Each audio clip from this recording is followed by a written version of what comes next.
Clownfish.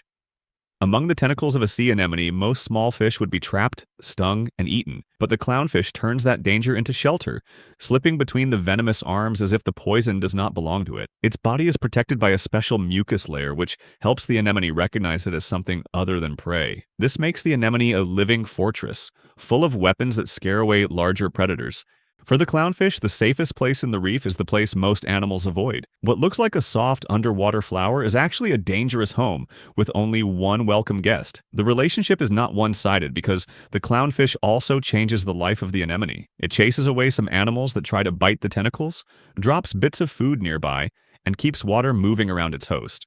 In coral reefs, where hiding places decide who survives, this partnership gives both animals a better chance. The strange part is how calm it looks from the outside, a bright fish resting inside something toxic. Scientists have studied this bond for decades because it shows how survival can come from tolerance, not strength. Instead of escaping the danger, the clownfish learned how to live inside it. Blind shrimp.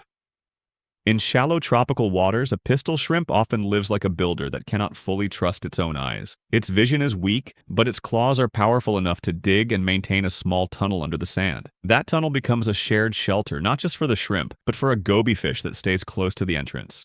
While the shrimp works, the gobby watches the open water for danger.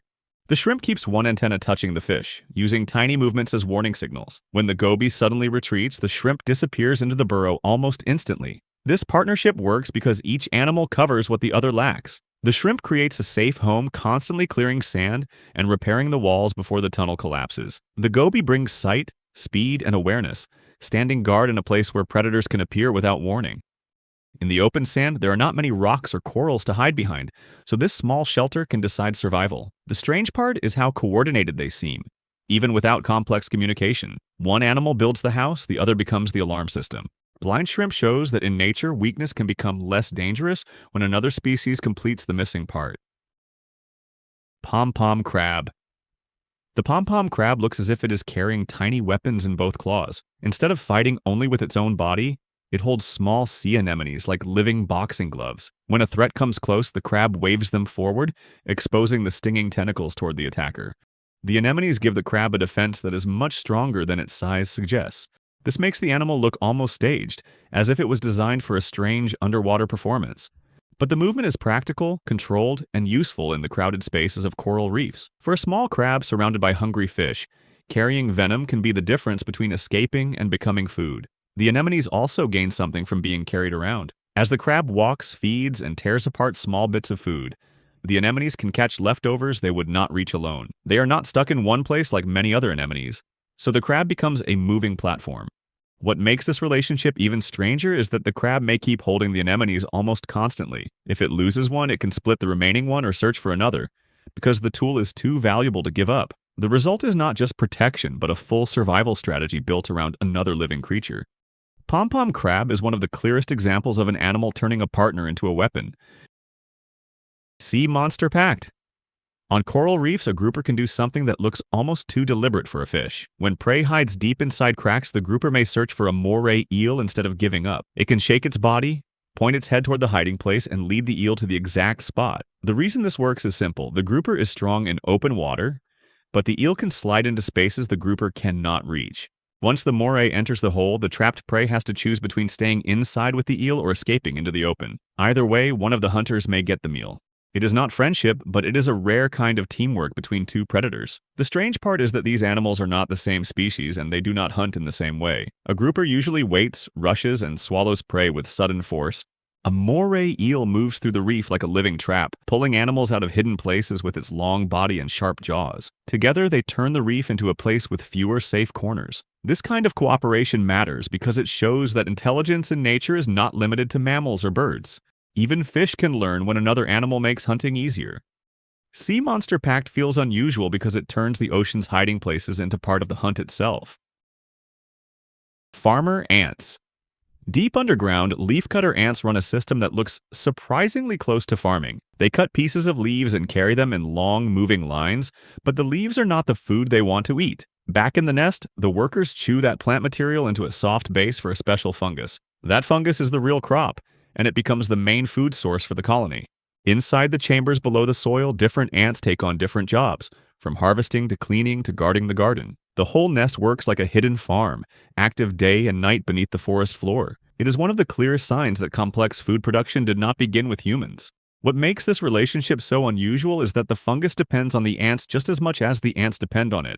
The ants feed it, protect it from harmful mold, and keep it in stable conditions where it can keep growing. Without the colony, the crop would struggle, and without the crop, the colony would lose its main source of nourishment. Some scientists compare these nests to miniature agricultural societies because of how organized they are. The leaves are only the raw material, while the fungus is the true product of all that labor. That turns a trail of insects carrying green fragments into something much more advanced than it first appears. Farmer ants show that nature discovered farming long before people ever planted a field. Zombie ant. In the forest, a healthy ant can become part of something it does not control. A parasitic fungus infects the insect and slowly changes the way it moves, climbs, and behaves. Instead of staying with the colony, the ant leaves the safer paths and moves toward a place that helps the fungus spread. It may climb a plant, grip tightly with its jaws, and die fixed in position above the forest floor. After that, the fungus grows out of the body and releases spores into the area below. The ant becomes less like a host and more like a delivery system. That is why this relationship feels closer to a natural horror story than a normal parasite. The most unsettling part is how specific the process can be. The fungus does not simply kill the ant right away, because a dead ant in the wrong place would not help it reproduce. It uses the living body long enough to reach a better position, where humidity, height, and location improve its chances. This makes the infection feel planned, even though it is the result of evolution rather than intention. Zombie ant shows one of the strangest sides of symbiosis, where one organism survives by turning another into a puppet. Tongue thief. Inside the mouth of a fish, one parasite takes symbiosis into one of its darkest forms. The tongue-eating louse enters through the gills or mouth, then attaches itself to the fish's tongue. Over time, it feeds on blood and damages the tongue until the organ weakens and wastes away. After the tongue is gone, the parasite stays in its place, gripping the base like a living replacement. The fish can still survive and continue feeding, but now something else is sitting where its tongue used to be. It is not a partnership built on balance, but a parasitic relationship where one side pays almost the entire cost. The most famous example is Symbiosis exigua, a marine isopod found attached to certain fish. At first glance, it can look like the fish still has a tongue, until the mouth opens and the parasite is visible inside. For the louse, the fish provides shelter, movement, and access to food without needing to hunt in open water. For the fish, the damage can be serious, but not always immediately fatal, which allows the parasite to stay there for a long time. This makes the relationship more unsettling than a quick attack, because the host keeps living with the invader inside its mouth. Thanks for watching. If you made it this far, you already know what to do.